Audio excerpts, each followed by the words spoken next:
The issue of who is the best bodybuilder of all time is a really disputed question. And before you start, listening to this, don't think I have the answer. But right now, I'm gonna look at one of the greatest bodybuilders of all time, and that's Ronnie Coleman, Mr. Lightweight Baby, Mr. Nothing But a Peanut. Basically, where to begin?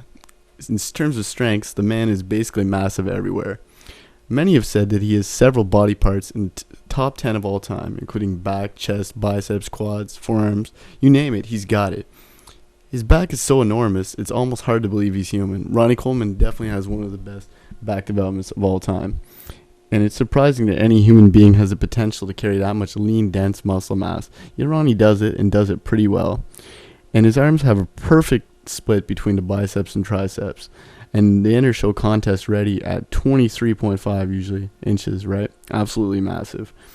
Ronnie has wicked arm development, and his legs are big and still shredded, and his conditioning is on the nail.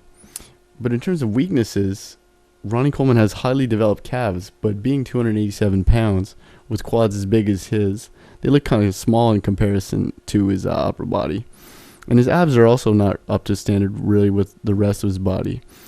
And he doesn't really have it in his genetic cards to really have kind of perfect six-pack like a lot of the other contenders. Like Jay Cutler and Lee Priest come to mind.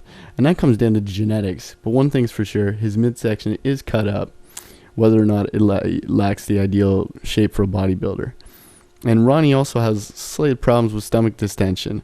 But the reality is he gets a lot more flack for that than he deserves. And Ronnie is improving all the time. So, don't be surprised next time you see him, he's in even better condition.